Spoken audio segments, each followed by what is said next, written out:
Hi and welcome to our Muay Thai and tea club. I'm Dima, and today we're also joined by our very special tea host, right? Tea spirit, Joanna. So Joanna, tell a bit about yourself and what you do in the club. Yes, so I'm the host and I show people around and welcome them and offer them tea or drinks. So anything anybody should want, right? Cool. Yes. And Joanna has also recently joined our team and also quite new into tea herself.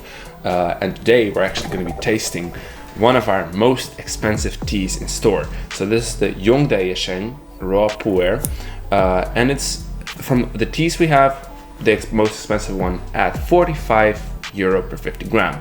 We also have our sandalwood, right, and but that one is just crazy for much exceeding that, but that's not a story.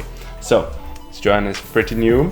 It's going to be a very interesting experience, as when you are new to tea, expensive teas may be an interesting experience because sometimes you may or may not understand like the full bouquet, you know? So we're definitely gonna find out what you think about it.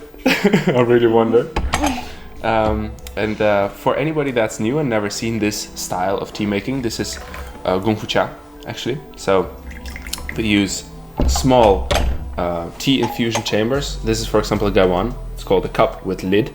And also very small cups to be able to experience the aroma and taste much better, you know, as well as doing a lot of infusions, which will bring out the taste.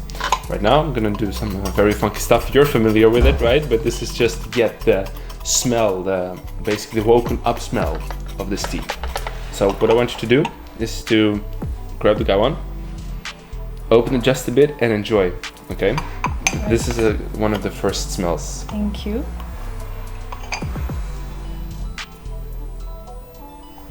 Smells very good. Cool. What kind of notes do you notice? Can you pick out any? I think it smells very fruity and fresh. Cool. And nice. Yeah. So fruity and fresh and nice. Yes. Wonderful. I get a bit of like white grape vibes, you know. So it's also a bit peary. If you do you find yourself in that a bit, or are you like what? How? I don't know what pear is. You know, like pears. Yeah. Apples, pears, and stuff like that. Yeah, I see that. Just kind of also a very energizing one. So it's definitely fresh. That you're completely right on. And for teas like this, by the way, I also prefer to use a sieve because you'll find a lot of very small tea dust, basically, that's in there, because sometimes tea can break, for example, right? And you don't want that floating in your infusion. Because we used a lot of leaves, by the way, I'm not going to basically flush the first infusion. Often you do that because you know, it kind of cleans the tea up and it also awakens it a bit, right? So let's pour out our wonderful water we used to warm the cups, and let's taste it. So also a cup for our wonderful Russell behind the camera, but shout out. But let's check it out. So Joanna, here, enjoy. And it's a very light, wonderful, like grape juice infusion, actually. So that's cool. Does it bring out any new notes for you? Tastes very rich. In taste. Cool. I would say that's true, because rich in taste for me also means a bit like the texture, you know, so the kind of oily, like thick texture. Not all teas have the same texture. When you drink water, you get no texture at all, right? Because there aren't any oils in there. But here, you actually have some tea oils, right? Do you feel a difference in that? Like, yeah, definitely, I do. Are you okay? What happened? sometimes that happens, you know, tea goes in the wrong hole. Yes, okay. Anyway. I think tea can also be very unexpected sometimes. So this is. Please keep this in. Alrighty. Yeah, sometimes, you know. Sometimes it's great to be a beginner because you know, you don't experience that kind of hold-ups. Anyway, let's continue on to the second infusion, because the thing is with quite expensive teas is that you get a great journey from start to finish, right? And you know what also makes a tea great and also a bit more valuable, right? Its ability to get aged. So what you do with wine and what you do with cheese, you can also do with tea, a bit differently of course, but this sheng pu-erh is actually great for aging.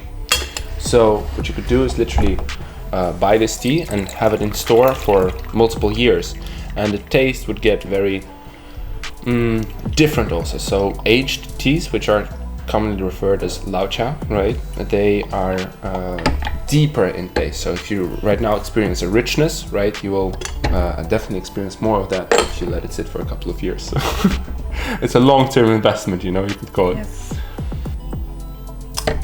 And now for the third infusion. Let's go. Let's experience this. This cup is still standing lonely because Russell sadly doesn't want any tea, but that's fine. We're gonna enjoy it. And you can really I'll lift this glass for you. We can really try to find some notes in the smell, in the wet smell of the tea, right? Because that's also something you can really appreciate. It smells peachy. Peachy. Interesting.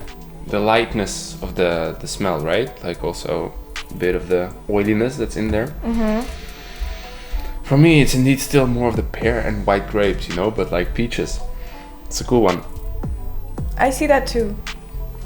You know, tea is also about appreciating each other's perspective, so it learns you a lot. The thing about shengs actually is that you get an interesting mix of sweetness, bitterness. Do you feel that too? Like the play of those tastes together with a very interesting tangy mouthfeel after you drink. So the aftertaste is very interesting on the back of your tongue and on your cheeks and stuff like that, right? Yes. It is. And often with sheng pu-erhs, with pu-erhs in general, expensive ones have more dimension of taste. So when more accessible pu-erhs often go far into one direction, basically, teas that are more expensive have a wider array of taste tracks, so to say, right? So that's very interesting to explore, especially with this one. And as I said, it can be a long-term investment, so if you age it, you will get more of those tracks and the taste will become more interesting. And you can even do it at home. There's been myths circulating that you have to dig it underground, you know, like we have had people coming in who were like, wow, is this pu-erh, has it been underground for like 10 years? Is it that why it's so like expensive? But that's not really what happens, you know, because sometimes black pu-erhs can be compared with a groundy taste, you know, and people may think that that's why. But it's not the case. So yeah, tea like this is amazing to drink also in the not really in the evening, actually in the morning. Do you feel a bit of energizing going on already? I actually do. Yeah. Maybe it still needs to kick in. Yeah, I feel like I have high tolerance. By the way, for people watching at home, that can also happen. So there's no like tea that has the same effects for everybody, you know? So it's completely fine when your friend is like super hyperactive from one tea and you're like, wait, hold on, what's going on? You know, so That's us. exactly. So teas can have varying effects on different bodies, but that's super natural because everybody is different, you know, embrace diversity and stuff. So yeah, I hope you know now a bit more about one of our super cool teas. This one has actually been a bit more about the production of this. This one has been picked in March of 2020 from 1,000-year-old trees, actually, in China. So it's a very cool and special tea to basically taste and experience all the wonderful notes it has to give us. So with that being said, thank you very much for watching. Thank you very much, Joanna, for joining us. And Russell, don't forget we still have a cup here for you. And for everybody at home, you can visit us here on the Rozengracht or go to our website to go to watch LLNL, subscribe, follow us on Instagram, anything, but you know that already. Thank you so much for watching. Bye-bye.